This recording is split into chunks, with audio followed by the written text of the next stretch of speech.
Bonjour à tous et bienvenue à la webconférence Apsis Cyborg sur les solutions Lucas, actualités et nouveautés. Nous allons passer une petite heure ensemble. Cette session va être animée par Magali Joubert, Partner Account Manager Lead, Harmonie Florin, Partner Expert, Tristan Goguillot, Head of Product et Emmanuel Mattei, chef de marché Sage PME. Tout au long de cette session, vous pourrez nous poser vos questions dans le bandeau qui se trouve à droite de votre écran. Nous y reviendrons en fin de conférence. Bonjour à tous. Bonjour à tous, Emmanuel Mattei. Juste pour vous dire bonjour et également démarrer cette présentation en souhaitant la bienvenue aux équipes de Lucas qui nous font l'honneur et le plaisir donc de présenter les nouveautés produits et la roadmap 2022. Et pour vous rappeler qu'avec Lucas et Apsis Cyborg travaillent ensemble depuis un peu plus de 10 ans maintenant. Donc nous sommes ravis de pouvoir passer quelques instants ensemble autour de l'ensemble des produits et de la roadmap. Je vous laisse la parole, Magali et Harmonie. Merci beaucoup Emmanuel pour cette introduction. Nous sommes ravis de faire ce webinaire ensemble aujourd'hui. Nous allons sans plus tarder pouvoir commencer. Donc on voulait un petit peu commencer par vous repréciser un petit peu Lucas, notre philosophie. Donc en fait chez Lucas on va proposer une suite de solutions qui vont venir optimiser la gestion de votre entreprise, depuis l'automatisation des processus administratifs, donc comme on peut voir en orange sur le bas de la pyramide, jusqu'à l'amélioration de l'engagement de vos collaborateurs. Donc on va venir couvrir 3 grands types de besoins. Donc comme je le disais, la partie processus administratif et RH, comme la gestion des congés, la gestion des notes de frais et des achats, la gestion des dossiers du personnel, pour aller ensuite vers un autre besoin qui va engager encore plus le collaborateur sur la gestion des talents, pour arriver jusque la solution donc Bloom at Work sur l'engagement des collaborateurs et la qualité de vie au travail. Donc ces grandes catégories, en fait, suivant l'approche qu'on va pouvoir avoir, le but est de minimiser l'intervention du collaborateur, alors qu'au niveau du sommet de la pyramide, il est vraiment au cœur de l'intervention sur les solutions. Chacune des solutions reste autonome et va répondre à un besoin précis. Et le but de chez Lucas, c'est de pouvoir créer son SIRH à la carte. Donc voilà, je te laisse, Harmonie, prendre le relais et je passerai les slides. Très bien, merci beaucoup Magali. Bonjour à tous. Donc moi, je vais vous présenter les grandes évolutions de Figo sur cette année 2021 et je vais vous faire un petit focus sur ce qui va être fait sur 2022. Donc encore une fois, juste pour vous repréciser, on a des équipes qui travaillent au quotidien sur l'amélioration des solutions Lucas. Vous avez un aperçu de ce qui a été fait. Il y a énormément de choses qui ont été mises en place cette année. On a décidé de choisir quelques évolutions majeures. La première évolution qui est passée cette année, ça va être, Magali, je te laisse passer la slide, s'il te plaît, la nouvelle fenêtre de répartition. Donc, auparavant, le collaborateur devait choisir l'unité de compte pour pouvoir poser sa demande de congé. Aujourd'hui, on a simplifié l'interface. Le but, c'est qu'il choisisse sa période d'absence et qu'une fois sur la fenêtre de répartition, il va directement choisir le compte sans, au préalable, avoir sélectionné l'unité de décompte. Donc, encore une fois, comme vous l'a précisé Magali, le but, c'est de simplifier la gestion par le collaborateur et optimiser le temps de traitement. Deuxième évolution de cette année, c'est le module de régularisation des droits acquis. Donc, c'est un nouveau module qui est beaucoup plus simple en termes de configuration, qui va répondre aux besoins principaux de régularisation, donc des congés payés ou des RTT en fonction des absences. C'est un module qui va certainement évoluer aussi au fil de l'année pour répondre à tous les besoins du marché. Troisième évolution majeure, principalement pour les administrateurs. Donc, par établissement, sur les actions à réaliser, il va être possible de filtrer. Donc, toutes les actions à réaliser, c'est un tableau de bord administrateur qui va être à réaliser, comme son nom l'indique, juste avant votre export paye. Donc, ici, pour simplifier la gestion, des filtres ont été mis en place. Une dernière évolution majeure donc pour les clients ou pour les personnes qui souhaitent mettre en place des SSO, l'application mobile est aujourd'hui paramétrable pour pouvoir se connecter automatiquement via le SSO. Auparavant, c'était un login mot de passe qu'il fallait intégrer ou un lien magique. Maintenant, le SSO fonctionne sur l'application mobile Figo. Merci beaucoup, Harmonie. Ouais, je te laisse la main. Merci. Et donc, nous avons Tristan Goguillot, qui est responsable de la BU GTA chez Lucas, qui est donc avec nous, qui va nous présenter, lui, Timmy Office, le dernier né de la gamme Timmy. Bonjour à tous. Alors, Timmy Office, pourquoi on vous parle aujourd'hui d'un nouvel outil dans la gamme de Lucas? Tout simplement parce que Figo, historiquement, c'est un logiciel de gestion des congés et absences. Il y a quelques années, on a des clients qui ont commencé à utiliser Figo pour gérer le télétravail. Et assez vite, et surtout avec l'arrivée du Covid, et donc l'explosion littéralement du nombre de jours de télétravail dans les entreprises, on est vite arrivé aux limites de Figo, et vous l'avez probablement vécu chez vous. Dès qu'on doit saisir plusieurs jours de télétravail par semaine, c'est compliqué. Dès qu'on a des problématiques de jauge sanitaire ou bien de flex office, eh ben, on aimerait bien que le télétravail, on aimerait bien que Figo puisse nous donner une indication sur le nombre de personnes sur site. Tout simplement, on a aussi un problème un peu de flexibilité, puisque comme on gère dans Figo sur la même couche, on pourrait dire le télétravail et les absences, ben, quand on veut poser des absences et qu'il y avait du télétravail, il faut le supprimer d'abord, c'est pas très pratique. Et donc, on s'est dit, on va rester fidèle à notre philosophie, une solution simple pour un besoin précis. Et donc, on a décidé de lancer un outil, d'explorer cette piste, d'avoir un outil dédié à la gestion du travail hybride. Quels sont les objectifs? Simplifier la vie des salariés, des office managers et des RH. C'est vrai qu'on s'adressait moins aux office managers avant, mais là, comme on a une problématique d'espace, de gestion des locaux, on a ce sujet des office managers. Un autre objectif, c'est de favoriser la collaboration et donc de répondre à la problématique de l'ensemble des salariés qui est de savoir où sont leurs collègues. Vu que maintenant, on a quand même une majorité de salariés qui vont faire 1, 2, 3, 4 jours de télétravail par semaine, et ben on a tous les jours cette problématique de savoir où sont nos collègues pour organiser une réunion, pour aller déjeuner ensemble, ce genre de choses. Enfin, on va aider les office managers à suivre l'occupation des bureaux, on l'évoquait juste avant. Et pour vous, RH, en général, on est sur des problématiques d'application de la charte de télétravail. La quasi-totalité des entreprises sont soit en train de finir de rédiger leur charte de télétravail, soit en ont une qui est en place depuis quelques mois. Et donc, l'objectif, c'est de la faire appliquer. Souvent, ces chartes décrivent un nombre de jours maximum de télétravail par semaine, par mois ou par an pour les salariés. Parfois, c'est géré par équipe, parfois, c'est géré de manière globale. Donc, l'objectif, c'est de vous aider à ce niveau-là et aussi de faire en sorte, on a vu que c'était un problème aujourd'hui dans Figo, que beaucoup de salariés ne remplissent pas puisque ce n'est pas pratique. Donc, on va vous montrer, Magali va vous montrer l'interface et je vais vous raconter un petit peu ce qui se passe dans Timmy Office. Donc, c'est la page qui s'était ouverte tout à l'heure. Je vais essayer de me connecter. Hop Yes. là. Merci beaucoup. J'y vais directement. Et voilà, le dernier. Timmy Office, on est bien sur un nouveau module de la gamme Lucas. Donc, ce n'est pas très compliqué. Quand on a déjà Lucas, on a déjà tous les utilisateurs qui sont chargés. Il suffit juste de cliquer, vous avez vu dans le menu des solutions en haut, et pour passer, par exemple, de Figo à Timmy Office. L'objectif, c'est que le télétravail, on ne le gère plus du tout dans Figo. Figo reste pour les congés absences et on va le gérer dans Timmy Office. L'interface est très simple. Alors, en plus, on a séparé de couleurs et un petit thème de Noël pour les fêtes. On retrouve surtout là le planning de présence au bureau ou de télétravail du collaborateur concerné. Ici, on est avec Daniel Hernandez.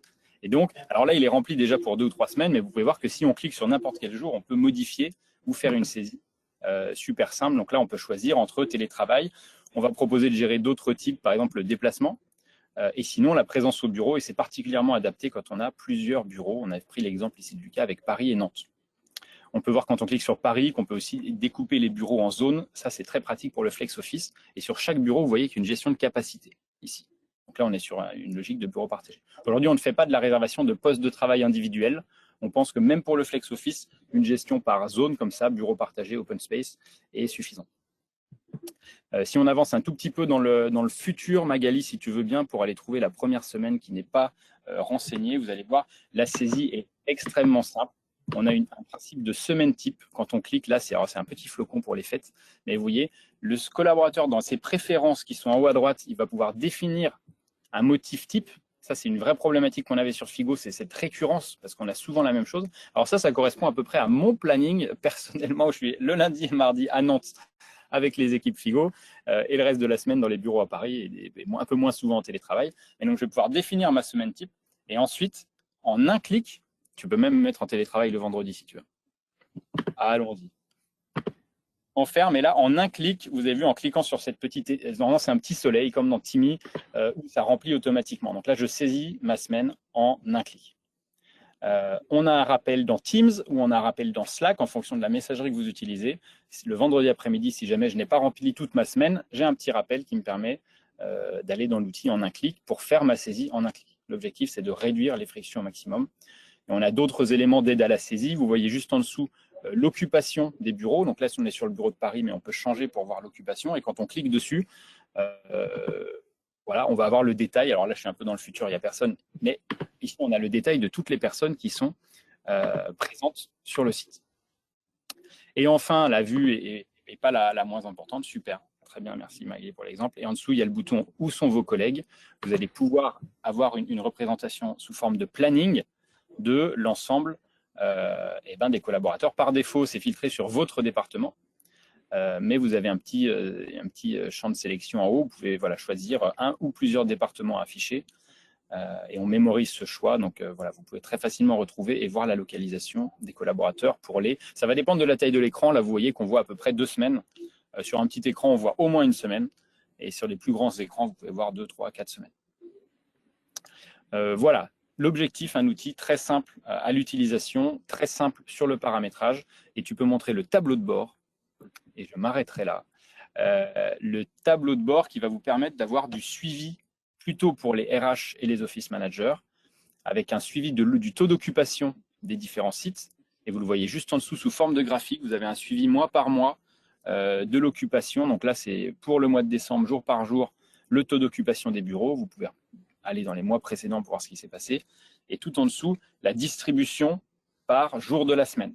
Donc là, vous pouvez voir le télétravail principalement, d'après ces statistiques, le mardi et le jeudi, sur le mois de décembre. On est sur un dashboard qui est relativement simple. On a un bouton d'export ici en CSV. Vous allez pouvoir exporter les données brutes ici du mois de décembre pour avoir tout le détail. Ça, c'est pratique si vous pratiquez une indemnisation des jours de télétravail. Au moins, vous avez les données ici pour pouvoir les remonter en paye. Un élément que je n'ai pas évoqué tout au-dessus, on le voit, lundi 6 décembre, on a une logique de surbooking. C'est-à-dire que si un bureau est complet, les collaborateurs peuvent tout de même indiquer qu'ils seront dans ces bureaux. Ils sont bien alertés qu'ils se mettent en surbooking. On verra dans la liste des présents sur site, tout le monde verra que je suis en surbooking, c'est bien que je me mets en surbooking, mais il y a souvent de bonnes raisons de se mettre en surbooking parce qu'on va passer la journée dans une salle de réunion qui est déjà réservée, où on prévoit de travailler finalement 2 heures depuis la cafette. Voilà, il y a toujours des cas particuliers, donc là, on responsabilise les collaborateurs. Les office managers ont de toute façon accès à toutes ces données et on envisage même des systèmes de notification dans le futur. Voilà les éléments clés. Je n'ai pas trop parlé de la charte de télétravail, si tu peux revenir sur le planning. L'objectif de la charte, quand on clique sur une journée, là, par exemple, sur n'importe quel jour, on voit nombre de jours de télétravail, 2 jours par semaine. Donc là, on va pouvoir paramétrer des règles globales ou individuelles permettant de limiter le nombre de jours de télétravail par semaine, par mois ou par an. La philosophie de l'outil, c'est que tant qu'on est en dessous de cette règle, les jours de télétravail ne sont pas soumis à validation. Et dès qu'on dépasse, il y a une notification au manager. Déjà, le salarié, il est prévenu au moment de la saisie et ça notifie le manager pour approbation des jours de télétravail qui dépassent. Si dans votre contexte, tous les jours de télétravail sont soumis à validation, ce sera possible normalement dans le courant du mois de janvier. Voilà, donc on va s'adapter vraiment au maximum de cas de figure, même si on vous proposera toujours d'avoir un maximum de flexibilité, ce qu'on a constaté qui fonctionnait plutôt bien. Voilà, c'était une présentation très rapide. Si vous avez des questions, n'hésitez pas dans le chat, on pourrait y répondre par la suite. Merci beaucoup. Merci beaucoup, Tristan. On a été synchro, Emmanuel. Merci beaucoup, Tristan, pour ta démonstration. Je vous propose du coup de continuer sur les autres évolutions de l'année. Et dans tous les cas, sur le support, vous aurez les captures d'écran qui correspondent ainsi que l'enregistrement à cette petite démonstration. Je vous propose maintenant de passer sur la partie donc, note de frais avec la solution Climi. Donc, qu'est-ce qui a été mis en production cette année? Donc, déjà, en termes d'offres Lucas, avant, l'option Capture and Collect qui permettait de capturer les justificatifs et de les collecter depuis les sites marchands est maintenant incluse dans l'abonnement. Donc, vous l'aurez par défaut. Ensuite, sur la partie synchronisation bancaire, on va retrouver, on a regroupé les différentes options qui existaient. Vous connaissez peut-être déjà la carte de débit Anytime qui est connectée automatiquement à Climi. Je fais une dépense, elle est créée automatiquement dans la solution. À ma charge de venir y ajouter le justificatif. La seconde option qui existait déjà, c'était sur l'agrégation des données bancaires avec notre partenaire Budget Insight. Je fais une dépense avec une carte de société, elle remonte dans mon compte Climi et crée également la dépense.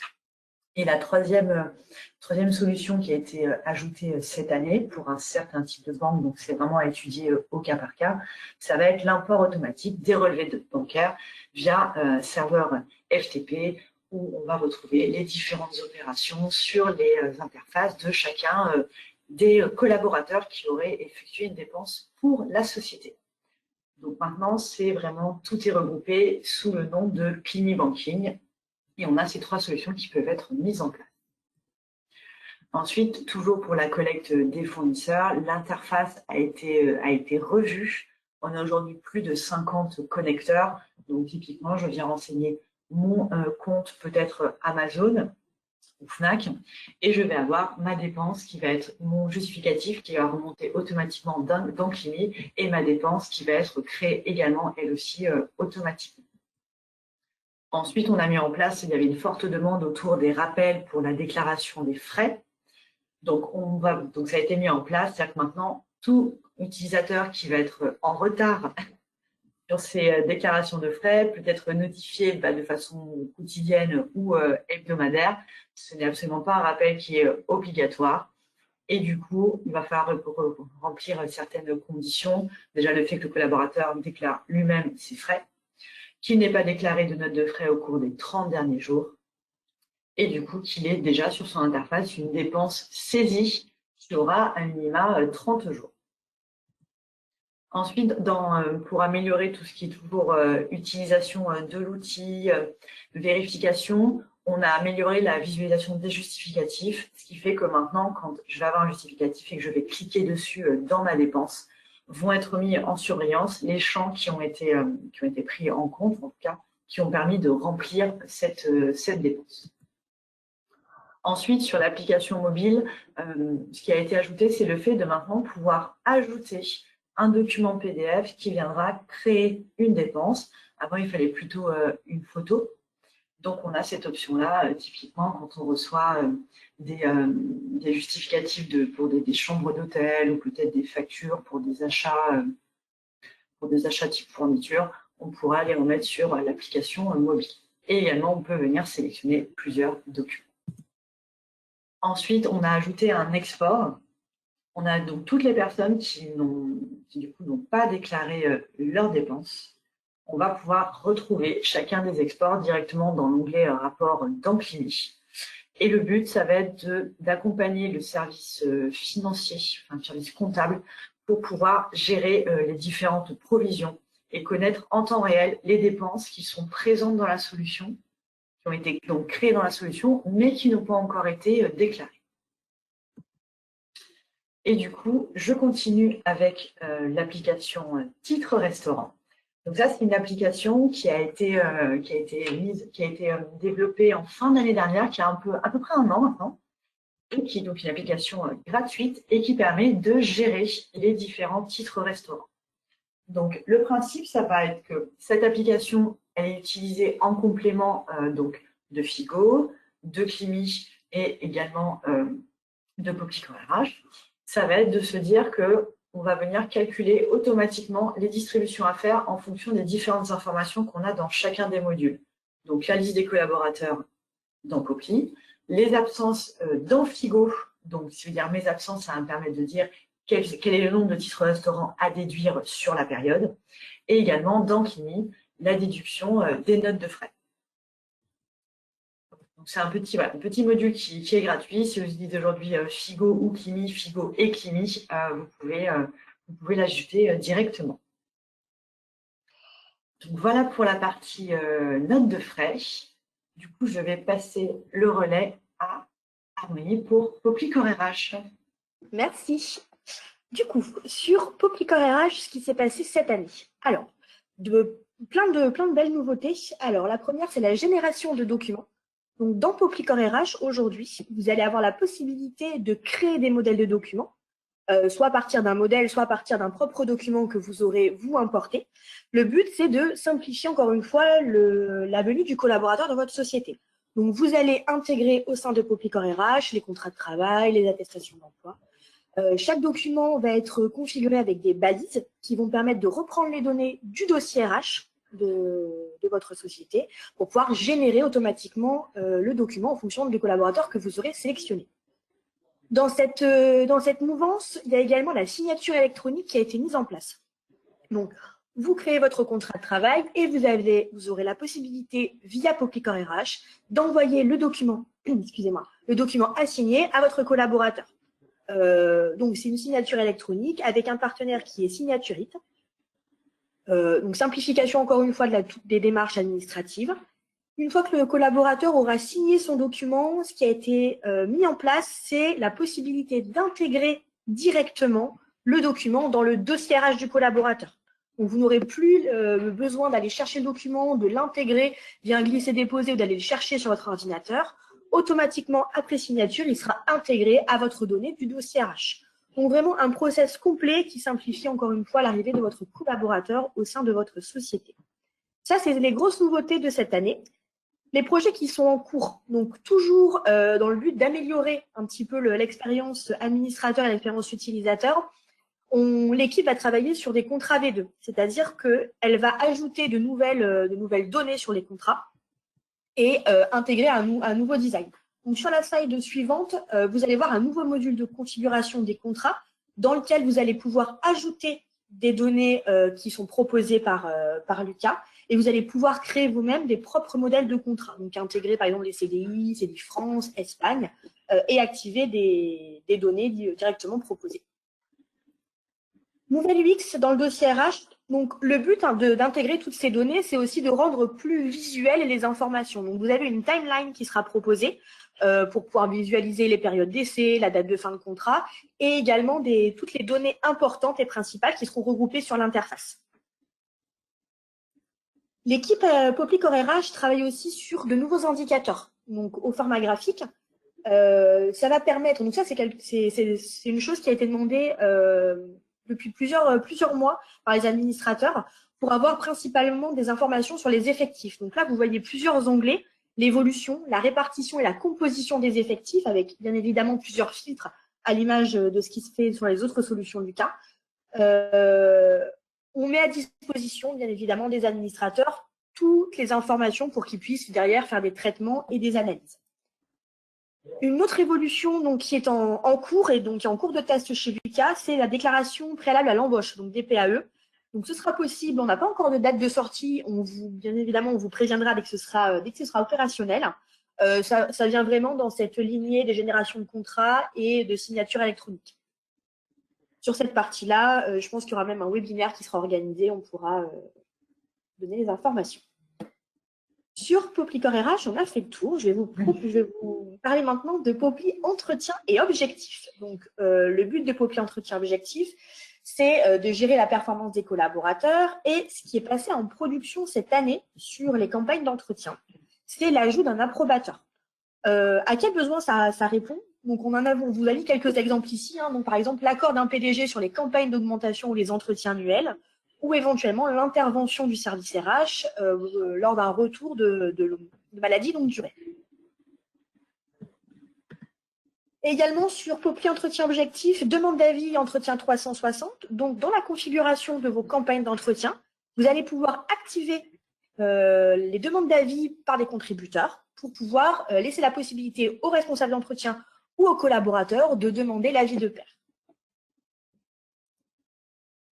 Sur les projets en cours, sur Popli Entretien Objectif, le projet principal, c'est la clôture des campagnes. Aujourd'hui, lorsque vous clôturez une campagne en cours, tous les entretiens qui ne sont pas finalisés sont supprimés. Donc, l'équipe travaille pour pouvoir justement enregistrer et archiver les entretiens qui ne sont pas finalisés pour que le document en fait, reste à l'identique et puisse être conservé, même s'il n'est pas terminé. Sur Popli rémunération maintenant. La principale évolution, donc, ça vient un petit peu dans ce que vous a présenté Magali sur le module de titre restaurant. Là, on va pouvoir, dans la configuration de ce module de titre restaurant, envoyer les informations du nombre de tickets ou la valeur des tickets directement dans Popli rémunération pour votre export vers la paie. Donc, une simplification de saisie et un envoi facilité des données. PAGA, donc notre module de dématérialisation des bulletins de paye, l'évolution majeure de cette année.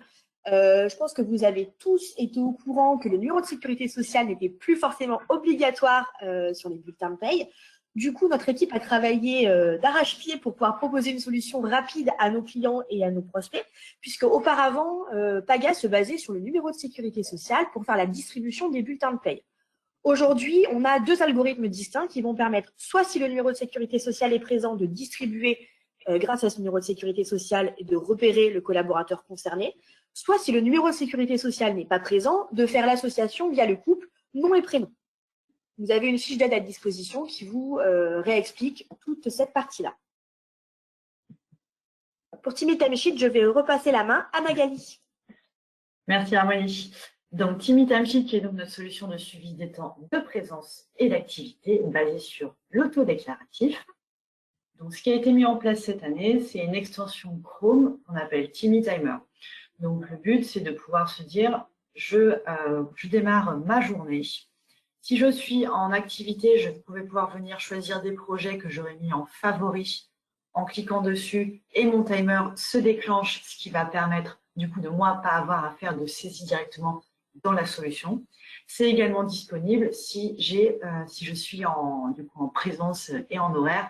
J'indique, je fais démarrer le timer quand j'arrive le matin et dès que j'interromps une tâche ou que je dois quitter ou je quitte au moment de la pause déjeuner ou en fin de journée, également je vais l'arrêter et de façon automatisée, les informations seront envoyées dans l'interface web.